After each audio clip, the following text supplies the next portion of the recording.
Hello everyone, welcome to my channel. अगर आप हमारे चैनल पे नए हैं तो प्लीज़ हमारे चैनल को सब्सक्राइब कीजिए। सब्सक्राइब करने के बाद इसके साइड में जो बेल आइकन है उस पर प्रेस कीजिए।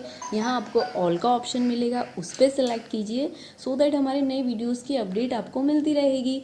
सारे वीडियोस देखने के लिए हमारे चैनल पे जाइए। यहाँ वीडियोस का ऑप्शन है, उस पर सिलेक्ट करने के बाद आपको सारे वीडियोस दिख जाएंगे। और अगर आपको क्लास के अकॉर्डिंग वीडियोस चाहिए तो उसके लिए आप प्लेलिस्ट में जाइए। यहाँ सारे क्लास के अकॉर्डिंग वीडियोस हैं। हमारे वीडियोस देखने के बाद उन्हें लाइक कीजिए, शेयर कीजिए सभी के साथ। शेयर करने के बाद प्लीज़ नीचे जाके कमेंट करके बताइए कि आपको हमारे वीडियोस कैसे लगे। Thank you so much. Hello students, good morning to all of you. Myself JP sir and you are watching this channel. Okay student, so अब हम आज का अपना लेक्चर स्टार्ट करने जा रहे हैं. Okay, so before starting this lecture, I want to say you something. Okay, मैं आपको कुछ कहना चाहता हूँ कि अभी तक जितने भी लेक्चर आप लोग मेरे देख रहे हैं और उसकी प्रैक्टिस कर रहे हैं, तो आप लोगों को इतना ध्यान रखना है कि उन सभी लेक्चर को हो सके तो रिपीट भी करते रहिए, जिससे सारे टॉपिक आपके माइंड में सेट रहे. Alright friends, okay. सो आगे के लेक्चर में हम देख रहे हैं ऑब्जेक्ट के बारे में. Object, okay. सबसे पहले अगर हम बात करें ऑब्जेक्ट का मीनिंग, सो फ्रेंड्स ऑब्जेक्ट का हिंदी में मतलब होता है कर्म. ओके, कर्म मीन्स हम जो कर्म करते हैं, मैं उसकी बात नहीं कर रहा हूं.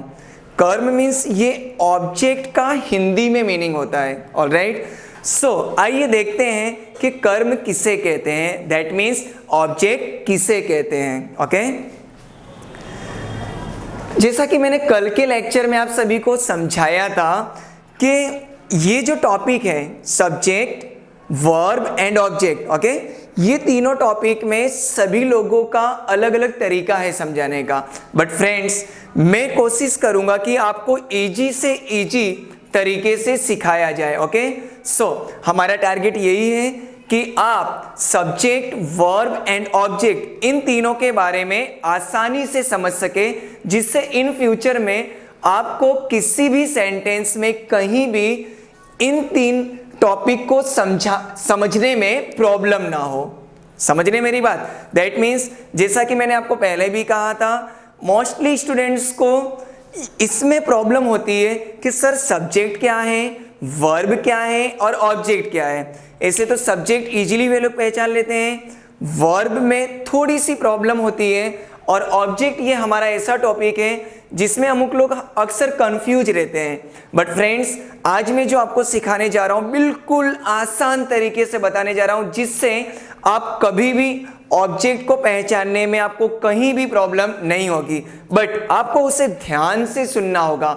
मैं जितने भी वर्ड्स बोल रहा हूं उसे आपको ध्यान से सुनना होगा. ओके, सो देखते हैं हम ऑब्जेक्ट की डेफिनेशन क्या है. ऑलराइट, जो मैंने आप लोगों को मीन्स जो प्रैक्टिकली मैंने डेफिनेशन बनाई है वो मैं आपको सिखाने जा रहा हूं, जिससे आपको ऑब्जेक्ट पहचानने में कहीं भी तकलीफ नहीं होगी. देखते हैं. ओके, डेफिनेशन मैंने कुछ इस तरीके की बनाई है फ्रेंड्स. कर्ता के द्वारा क्रिया से, ओके, कर्ता के द्वारा क्रिया से कोई क्वेश्चन किया जाए, राइट, तो उसका जो आंसर आता है, दैट मीन्स रिप्लाई आता है, उससे हम ऑब्जेक्ट कहते हैं. ध्यान से सुनिएगा, एक बार मैं फिर से रिपीट कर रहा हूं क्योंकि ये समझना बहुत ही जरूरी है. अगर आपने ये टॉपिक समझ लिया तो ऑब्जेक्ट पहचानने में कहीं भी आपको प्रॉब्लम नहीं होगी. ओके, फिर से मैं रिपीट कर रहा हूं. कर्ता के द्वारा क्रिया से कोई क्वेश्चन किया जाए तो उसका जो आंसर आता है, दैट मीन्स रिप्लाई आता है, उसे हम ऑब्जेक्ट कहते हैं.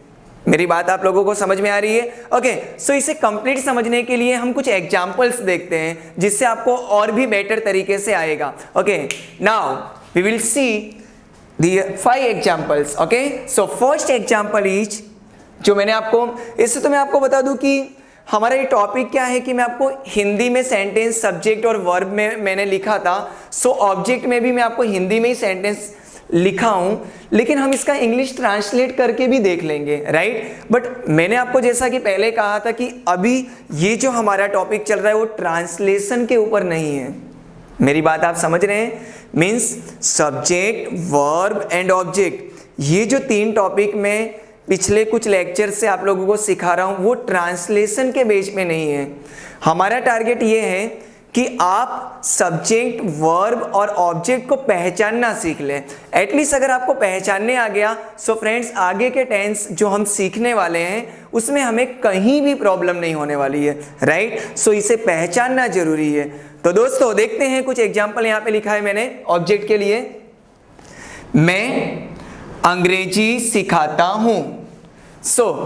इसके पहले के लेक्चर में सब्जेक्ट आपने सीखा था। सब्जेक्ट की डेफिनेशन याद करिए जो मैंने बताई थी कि वाक्य में जो कार्य करता है उसे सब्जेक्ट कहते हैं। तो यहां पर मैं क्या हुआ? सब्जेक्ट। उसके बाद में हमने लास्ट लेक्चर में क्या सीखा था? वर्ब के बारे में, कि सब्जेक्ट के द्वारा की जाने वाली किसी भी एक्टिविटी को हम वर्ब कहते हैं। सो मैं मीन सब्जेक्ट, मेरे द्वारा क्या किया जा रहा है? सिखाना। So teach is my verb. But आज हमें न तो सब्जेक्ट के बारे में सीखना है ना तो वर्ब के बारे में। ये 2 टॉपिक ऑलरेडी हम क्लियर कर चुके हैं फ्रेंड्स। आज हमें ऑब्जेक्ट पहचानना है। ये भी हमें जानना जरूरी था कि इसमें सब्जेक्ट और वर्ब कौन से हैं, क्योंकि जब तक आपको सब्जेक्ट और वर्ब नहीं पता चलेगा तो आप ऑब्जेक्ट पहचान ही नहीं पाएंगे, क्योंकि हमारे डेफिनेशन में ही सब्जेक्ट और वर्ब ये 2 वर्ड आ रहे हैं। पहले वो तो जानना ही था। ओके, मैंने क्या डेफिनेशन दी है?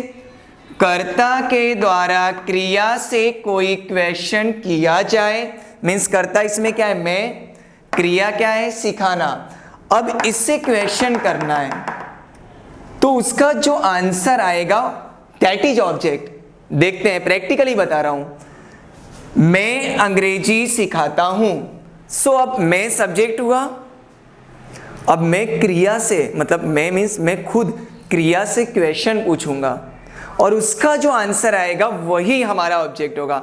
हमारे सेंटेंस में देखते हैं, मैं अंग्रेजी सिखाता हूं। ऑलराइट, अब हम क्वेश्चन करेंगे, मीन्स कर्ता के द्वारा क्रिया से मैं सिखाता हूं। तो एक सिंपल सी कॉमन सेंस की बात है फ्रेंड्स कि इस सेंटेंस में क्वेश्चन क्या बनेगा? कि मैं क्या सिखाता हूं। समझ रहे आप मेरी बात? तो उसका आंसर क्या आता है? मैं क्या सिखाता हूं, उसका आंसर आएगा अंग्रेजी, राइट। ये जो इंग्लिश है वो हमारा ऑब्जेक्ट माना जाएगा। ओके, आप लोगों को कंप्लीट समझ में आ रहा होगा। कुछ और एग्जाम्पल की ओर बढ़ते हैं। नंबर 2, सचिन क्रिकेट खेलता है। यहां पर सब्जेक्ट कौन है? सचिन, राइट। सचिन सब्जेक्ट है क्योंकि काम कौन कर रहा है? सचिन। अब क्रिया क्या है? सचिन के द्वारा एक्टिविटी क्या हो रही है? खेलने की। ध्यान दीजिएगा।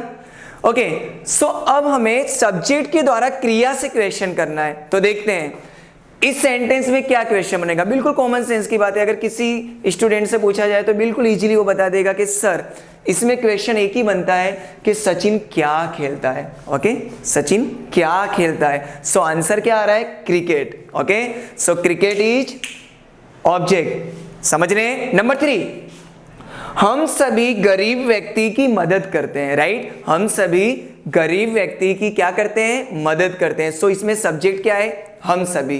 क्रिया क्या है? हेल्प करना। तो सवाल ये खड़ा होता है दोस्तों कि हम सभी किसकी मदद करते हैं? सिंपल सी बात है, क्वेश्चन तो एक ही बन रहा है कि हम सभी किसकी मदद करते हैं। Our answer is poor people, means गरीब व्यक्ति। ये पुअर पीपल मीन्स गरीब व्यक्ति हमारा क्या माना जाएगा? Object. Okay, number 4, Lata Mangeshkar गीत गा रही है। ध्यान दीजिएगा, लता मंगेशकर गीत गा रही है। इसमें सब्जेक्ट क्या है? क्या है? लता मंगेशकर। कॉमन सेंस की बात है कि गीत गाने का कार्य कौन कर रहा है? लता मंगेशकर। लता मंगेशकर क्या है? सब्जेक्ट हुआ इस सेंटेंस में। क्या गा रही है? गीत गा रही है। तो आप समझ रहे होंगे कि लता मंगेशकर क्या गा रही है? गीत। ओके, ये जो गीत है जिसे इंग्लिश में सॉन्ग कहते हैं वो हमारा क्या है? ऑब्जेक्ट। ऑलराइट, एक और लास्ट सेंटेंस हम देख लेते हैं, फिर आप अपने माइंड से कुछ सेंटेंस की प्रैक्टिस करिएगा। बट अभी के लेक्चर में हम ये 5 सेंटेंस की प्रैक्टिस करेंगे। उसका रीज़न है फ्रेंड्स कि अगर हम ज़्यादा सेंटेंस लिखने चाहते हैं तो हमारा वीडियो थोड़ा बड़ा हो जाता है। सो हमें यूट्यूब को ध्यान में रखते हुए, टाइम को ध्यान में रखते हुए लेक्चर लेना पड़ता है। ऑलराइट, ज़्यादा डीप में सीखने के लिए हम हमारे जो करंट लेक्चर जो क्लास में चलेंगे उसमें हम डीप में सीखेंगे। सो हमारा लास्ट सेंटेंस देखते हैं। हम सभी कोरोना के विरुद्ध जंग लड़ रहे हैं। हम सभी कोरोना के विरुद्ध जंग लड़ रहे हैं। That means we all are fighting against corona. Alright, at the present time आप सभी को पता होगा कि we all are fighting against corona. So question क्या बनता है इसमें कि हम सभी किससे जंग लड़ रहे हैं? So our answer is corona. Okay, बहुत ही फेमस वर्ड है अभी के टाइम में। सो कोरोना हमारा क्या माना जाएगा? Object. Okay friends, so I hope कि ये लेक्चर आप सभी को कंप्लीट समझ में आया होगा।